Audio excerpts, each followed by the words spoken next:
नमस्कार मुलांनो, मी सौ कोकाटे मॅडम. इयत्ता 7वीच्या बालभारती पाठ्यपुस्तकातील पाठ 6वा थोरांची ओळख डॉक्टर खांडखोजे हा पाठ आज आपण अभ्यासणार आहोत. डॉक्टर खांडखोजे म्हणजेच महान क्रांतिकारक व आंतरराष्ट्रीय कीर्तीचे कृषीतज्ञ डॉक्टर पांडुरंग सदाशिव खांडखोजे हे होय. मुलांनो, आपल्या देशाच्या स्वातंत्र्यासाठी अनेकांनी आपल्या प्राणांचं बलिदान केलं, प्रयत्नांची पराकाष्ठा केली, फासावर चढले, हुतात्मे झाले आणि आपला भारत देश स्वतंत्र झाला. तर असेच आपल्या भारत देशाच्या स्वातंत्र्यासाठी प्रयत्न करणारे, अतोनात आयुष्यभर आपल्या देशाच्या स्वातंत्र्यासाठी ज्यांनी लढा दिला, असे हे महान क्रांतिकारक डॉक्टर पांडुरंग खांडखोजे होय. तर त्यांच्या या लढ्याची कथा आणि शेतीमधील विविध प्रयोग, विविध संशोधन याविषयीची माहिती तुम्हाला या पाठाच्या माध्यमातून दिलेली आहे.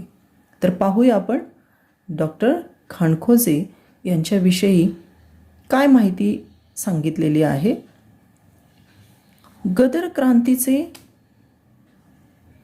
गदर क्रांतीचे प्रणेते ते मेक्सिको शेतीतले जादूगार असा प्रवास करणाऱ्या डॉक्टर पांडुरंग सदाशिव खांडखोजे उर्फ भाऊ यांचं सारं आयुष्यच विस्मयकारी घटनांनी भरलेलं आहे. गदर म्हणजे काय तर विद्रोह. तर इंग्रजांविरुद्ध त्यांनी विद्रोह केलेला आहे, म्हणजेच गदर क्रांती उभी केलेली आहे. आणि या गदर क्रांतीचे ते प्रणेते आहेत, प्रमुख आहेत, प्रेरणास्थान आहेत. तर या क्रांतीपासून ते मेक्सिको हे उत्तर अमेरिका खंडातील एक हा देश आहे, त्या ठिकाणी जाऊन शेतीमध्ये त्यांनी अतिशय विस्मयकारी असे प्रयोग केलेले आहे, संशोधन केलेलं आहे आणि संपूर्ण देशामध्ये त्यांनी आपलं नाव अजरामर केलेलं आहे. तर असे म्हणून त्यांना म्हटलेलं आहे मेक्सिको शेतीतले जादूगार. तर असा प्रवास त्यांचा घडलेला आहे. असे हे डॉक्टर पांडुरंग सदाशिव खांडखोजे उर्फ भाऊ यांचं सारं आयुष्यच विस्मयकारी घटनांनी भरलेलं आहे. विस्मयकारी म्हणजे आश्चर्यकारक अशा घटनांनी भरलेलं आहे. तात्या आजोबांच्या मांडीवर बसून लहानगे भाऊ सतत स्वातंत्र्य लढ्याविषयीच्या कथा ऐकत असत. भाऊ हे आजोबांचे तसेच आईचेही लाडके होते. भाऊ प्राथमिक शाळेत जाऊ लागले तसे त्यांचे मित्रमंडळही वाढू लागले. भाऊ व त्यांच्या साऱ्या मित्रांची माडीवरच्या खोलीत बंद दाराआड बसून काहीतरी खलबत चालायची. इंग्रजांना व त्यांच्या सैन्याला कसं पळवून लावता येईल याचे डावपेच ते आखत असत. लहानपणापासूनच इंग्रज सरकार विरुद्धचा तीव्र असंतोष भाऊंच्या मनात होता. इंग्रजांना देशाबाहेर काढल्याशिवाय देशाची परिस्थिती सुधारणार नाही, म्हणून त्याविरुद्ध लढा द्यायचा असं भाऊंनी मनोमन ठरवलं. म्हणजे पहा मुलांनो, लहानपणापासूनच त्यांच्या मनामध्ये केवढे क्रांतीचे विचार येत होते. तात्या आजोबा म्हणजेच त्यांचे आजोबा हे तात्या जे आहेत ते 1857च्या स्वातंत्र्य लढ्यामध्ये सहभागी झालेले होते. त्यांनी भाग घेतलेला होता. या लढ्यामध्ये त्यांनी आपले शौर्य गाजवलेले होते आणि ह्या लढ्याविषयीच्या कथा लहानपणापासून भाऊंनी म्हणजेच डॉक्टर पांडुरंग खांडखोजे यांनी लहानपणापासून त्या कथा आजोबांच्या मांडीवर बसून ऐकलेल्या आहेत आणि त्यामुळे लहानपणापासूनच त्यांच्या मनामध्ये ते विचार येऊ लागलेले होते. आणि म्हणून जेव्हा शाळेत गेल्यानंतर त्यांच्या मित्रमंडळींबरोबर त्यांनी आपल्या त्याच काळामध्ये लहानपणीच त्यांनी त्यांचा संघ तयार केलेला होता आणि त्याच्यामधून त्यांची खलबतं चालायची, म्हणजे गुप्त चर्चा चालायच्या आणि इंग्रजांना आपल्या देशातून कसं पळवून लावता येईल याविषयी त्यांचे ते डावपेच आखत असत. आणि इंग्रजांना देशाबाहेर काढल्याशिवाय आपल्या देशाची परिस्थिती सुधारणार नाही हा विचार त्यांच्या मनामध्ये तेव्हापासूनच येत होता. आणि म्हणून त्यांनी मनामध्ये ठाम ठरवलेलं होतं, पक्क ठरवलेलं होतं की देशासाठी आपण काहीतरी करायचं. मग पुढे खेडोपाडी जेथे संधी मिळेल तिथे भाऊ स्वदेशी चळवळ, भारतीय इतिहास, भारतीय स्वातंत्र्य या विषयांवर भाषणं देत असत. स्वातंत्र्यासाठी कार्यरत असताना भाऊंनी शिक्षण योग्य प्रकारे पूर्ण करावं, लग्न करून संसार करावा असं त्यांच्या वडिलांना वाटत होतं. परंतु भाऊंचं मन वळवण्यात वडिलांना यश आलं नाही. म्हणजेच लहानपणापासून त्यांच्या मनामध्ये स्वातंत्र्याचे विचार असल्यामुळे त्यांनी देशाच्या स्वातंत्र्यामध्ये आपण सहभाग घ्यायचा आहे आणि त्यासाठीच आपण आपलं कार्य चालू ठेवायचं आहे हे त्यांनी ठरवलेलं होतं. पण वडिलांचं मात्र असं मत होतं की त्यांनी आपलं शिक्षण व्यवस्थित पूर्ण करून लग्न करून संसार करावा. पण वडिलांना त्यांचं मन वळवण्यामध्ये यश आलं नाही आणि त्यांनी त्यांच्या विचारांवर ठाम राहून भाऊंनी आपलं कार्य पुढे चालूच ठेवलेलं आहे. स्वातंत्र्य लढ्यात सक्रिय सहभाग असणाऱ्या लोकमान्य टिळकांच्या भेटीसाठी भाऊ पुण्याला गेले. पुण्यामध्ये लोकमान्य टिळकांचं मोठ्या स्वरूपात काम चाललं होतं आणि स्वातंत्र्यासाठी संपूर्ण देशाला जागृत करण्याचं मोठं काम लोकमान्य टिळक करत होते. त्यांनी त्यांची सिंहगर्जना जी आहे त्याच्यामुळं सारा देश जागा झालेला होता. स्वराज्य हा माझा जन्मसिद्ध हक्क आहे आणि तो मी मिळविणारच, ही सिंहगर्जना ऐकून प्रत्येक भारतीय पेटून उठत होता.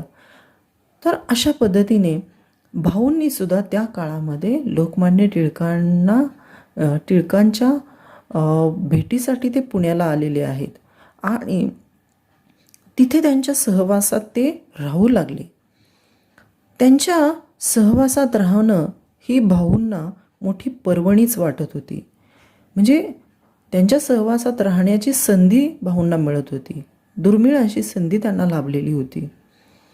भाऊंना रणशास्त्र शिकावं असं वाटत होतं. रणशास्त्र म्हणजे लष्करी शिक्षण, युद्धामध्ये जे शस्त्र वापरले जातात त्या शस्त्रांच्या वापराचं शिक्षण, हे सगळं भाऊंना शिकावं असं वाटत होतं. टिळकांनीही त्याला अनुमती दर्शवली. इंग्रज सरकारच्या आधुनिक शस्त्रास्त्रांनी सज्ज अशा सैन्याशी जर टक्कर द्यायची असेल तर परदेशी जाऊन आधुनिक लष्करी शिक्षण घ्यावं असा टिळकांनी त्यांना सल्ला दिला. म्हणजे त्या काळामध्ये इंग्रजांकडे भरपूर सैन्य होतं, शस्त्रसाठा होता आणि त्यांच्या बरोबरीनं त्यांना जर टक्कर द्यायची असेल, त्यांच्याशी जर लढा द्यायचा असेल तर आपल्याकडेही तशी शस्त्र हवीत, आपल्याकडेही त्या शस्त्र वापरण्याचं कौशल्य हवं, हे त्या काळामध्ये त्यांनी जाणलं होतं.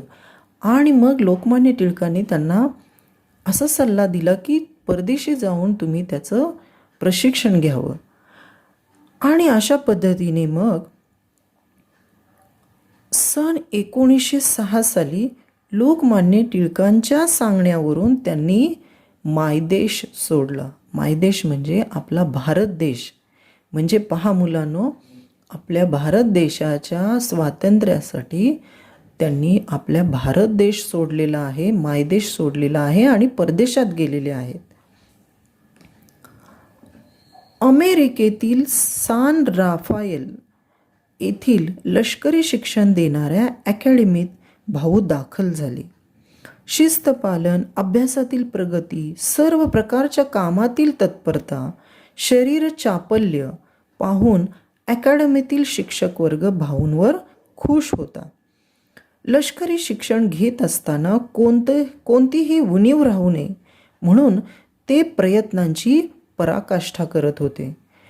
म्हणजेच पहा मुलांनो, त्यांनी देशाच्या स्वातंत्र्यासाठी ते लढा द्यायचा म्हणून परदेशामध्ये ते शिक्षण घेण्यासाठी गेलेले होते आणि शस्त्रास्त्रांचं संपूर्ण व्यवस्थित शिक्षण घेण्याची ते पूर्णपणे प्रयत्नांची पराकाष्ठा करत होते. 1910 साली टमाल पेस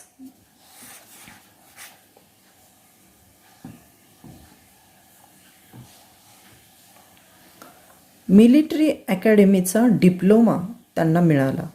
भारतीय बहुजन समाज शेतकऱ्यांचा आहे. शेती सुधारण्यावरच त्यांची खरी उन्नती व आर्थिक स्वातंत्र्य अवलंबून आहे. कृषक व श्रमजीवी एकत्र आले तर इंग्रजांना सहज देशातून घालवून देऊ शकतील असा त्यांना विश्वास होता. शेतीच्या निमित्तानं बहुजन समाजात क्रांतीचा प्रचार करता येईल अशा विचारानं त्यांनी कृषीशास्त्र शिक्षण पूर्ण करायचं ठरवलं. वॉशिंग्टन स्टेट कृषी महाविद्यालयात त्यांनी पदव्युत्तर शिक्षणासाठी नाव नोंदवलं. 1913 साली त्यांनी मास्टर ऑफ सायन्स म्हणजेच MS ही पदवी मिळवली.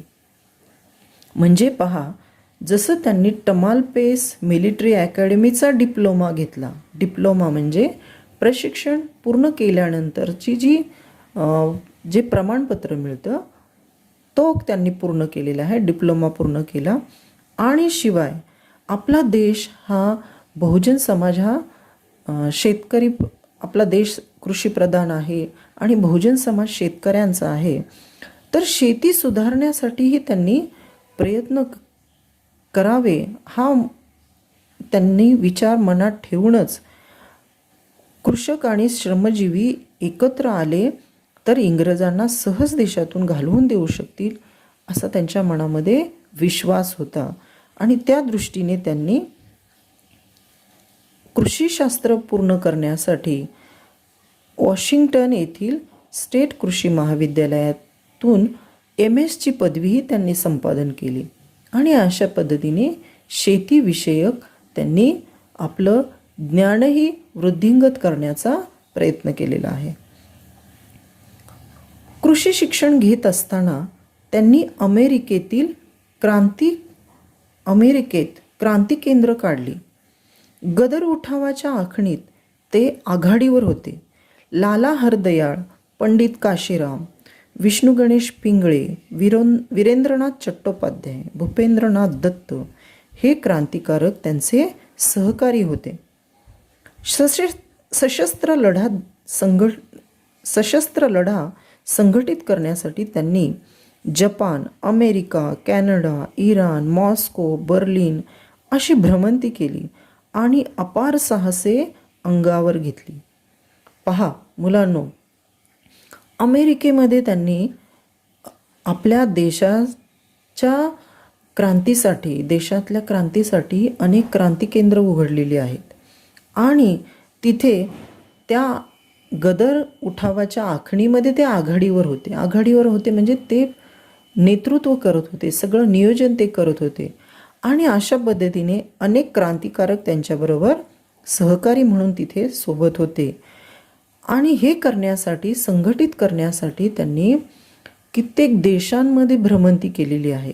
Japan, America, Canada, Iran, Moscow, Berlin अशा देशांमध्ये ते फिरलेले आहेत आणि अनेक भारतीयांना त्यांनी संघटित केलेले क्रांतीसाठी संघटित करण्याचा प्रयत्न केलेला आहे. तर असे अतिशय त्यांनी ह्या धाडसाच्या गोष्टी केलेल्या आहेत, अनेक साहस अंगावर घेतलेले आहेत. असे हे डॉक्टर पांडुरंग सदाशिव खानखोजे यांनी खूप प्रयत्नांची पराकाष्ठा केलेली आपल्याला इथे दिसते. कृषीशास्त्रात डॉक्टरेट प्राप्त केल्यानंतर मेक्सिको येथील सरकारी कृषी विद्यालयात त्यांची प्राध्यापकपदी नेमणूक झाली. त्यांच्या अध्यापनाचा लौकिकही वाढत होता. जमीन आणि पिके या विषयात त्यांच्या शब्दाला मोल आलं. जेनेटिक्स या विषयात त्यांचा दबदबा वाढला. जेनेटिक्स म्हणजेच अनुवंशशास्त्र. तर या विषयामध्ये त्यांनी खूप अभ्यास केलेला होता आणि त्याच्यामुळे त्यांचा दबदबा वाढला, म्हणजेच दरारा वाढलेला होता. राष्ट्रीय प्रदर्शनात मिळालेल्या प्रथम पुरस्कारामुळे त्यांचा लौकिक अमेरिकेतील भारतीय विद्यार्थ्यांपर्यंत पोहोचला. अध्यापनाव्यतिरिक्तच्या वेळात त्यांनी त्यांच्या प्रयोगशाळेत आणि प्रयोग क्षेत्रात गव्हावर अभ्यास सुरू केला. म्हणजे गव्हावरच्या त्यांच्या त्या प्रयोगातून त्यांनी गव्हाचे विविध वाण तयार केले. वाण म्हणजे नवीन संकरित ज्या बियाणांचा मूळ स्रोत जो आहे तो म्हणजेच वाण. तर असे गव्हाचे विविध त्यांनी वाण तयार केले. पावसाळ्यात आणि उन्हाळ्यात येणाऱ्या गव्हाची संकरित जात, तांबेरा न पडणारी आणि बर्फालाही दाद न देणारी, विपुल उतारा देणारी जात, अत्यंत कमी पावसात भरपूर उतारा देणारी जात इत्यादी.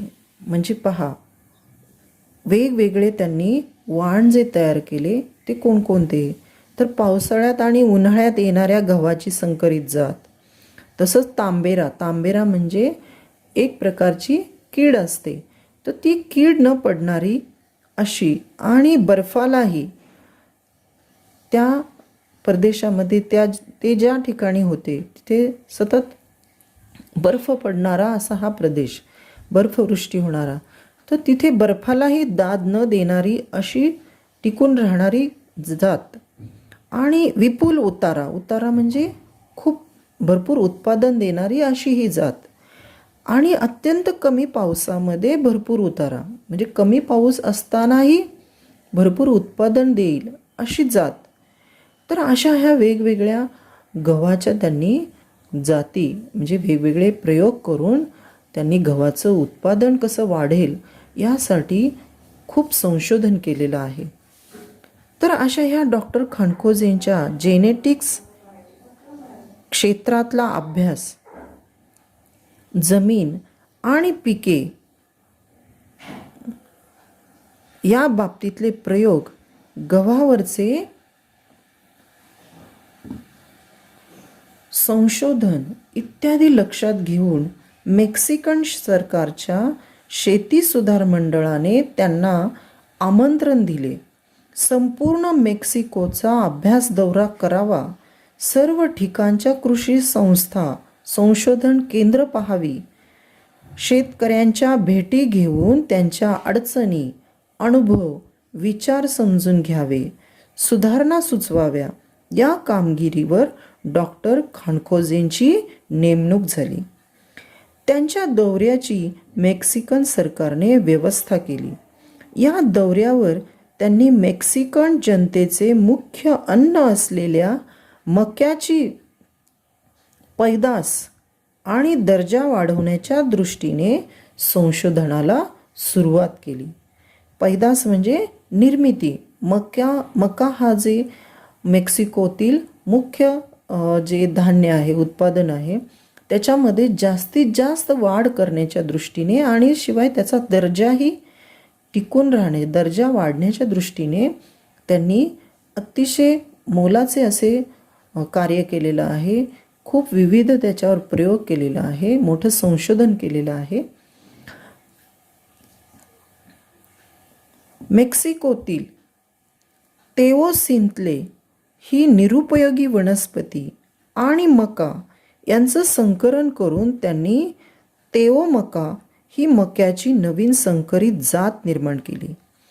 एकेका मक्याच्या ताटावर 30 कणसं नि ती डाळिंबाप्रमाणे संपूर्णपणे भरलेली. अमेरिकेत यशस्वी झालेले मक्या संदर्भातील प्रयोग त्यांनी मेक्सिकोत राबवले. त्यामुळे मेक्सिकोत मक्याची लागवड आणि पैदास उत्तमरित्या वाढवली. मेक्सिकन सरकारने 1930 सालचा राष्ट्रीयदृष्ट्या महत्त्वाचा ठरणारा आणि संशोधनासाठी असणारा पुरस्कार देऊन डॉक्टर खानकोजेंचा गौरव केला.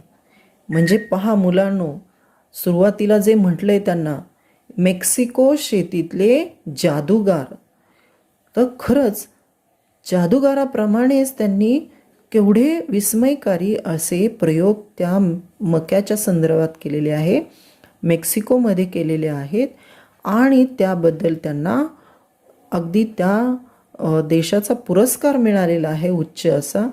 तर असं हे अतिशय विस्मयकारी असं त्यांचं कार्य आहे, आश्चर्यकारक अशा सगळ्या गोष्टी आहेत आणि म्हणूनच त्यांना आंतरराष्ट्रीय कीर्तीचे कृषीतज्ञ असं म्हटलेलं आहे. तर गहू मक्यानंतर त्यांनी तूर, चवळी यांचे विविध वाण तयार केले. सोयाबीनची लागवड करण्यास शेतकऱ्यांना प्रोत्साहित केले. त्यांनी शेवग्यावरही संशोधन केलं. शेवग्याचा पाला, मुळ्या, शेंगातील बिया आणि त्या बियांपासून मिळणारं सुगंधी तेल यांचं महत्त्व विशद करणारी पुस्तिका प्रकाशित करून सामान्य शेतकऱ्यांपर्यंत पोहोचवली. आणि अशा पद्धतीने अपार देशप्रेम असणारा असा हा एक क्रांतिकारक, शेतकऱ्यांविषयीची कळवळ असणारा एक कृषीतज्ञ म्हणजेच डॉक्टर पांडुरंग सदाशिव खानखोजे हे होय.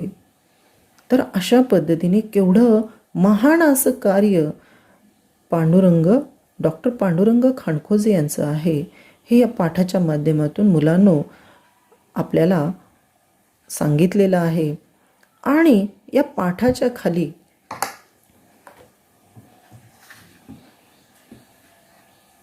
संदर्भ दिलेला आहे, डॉक्टर खानखोजे नाही चिरा, विना गवाणकर. या विना गवाणकर लेखिका यांनी हे डॉक्टर खानखोजे यांचं चरित्र लिहिलेलं आहे आणि त्या पुस्तकाचं नाव आहे डॉक्टर खानखोजे नाही चिरा. तर या पुस्तकातीलही संदर्भ या पाठाच्या माध्यमातून आपल्याला दिलेला आहे.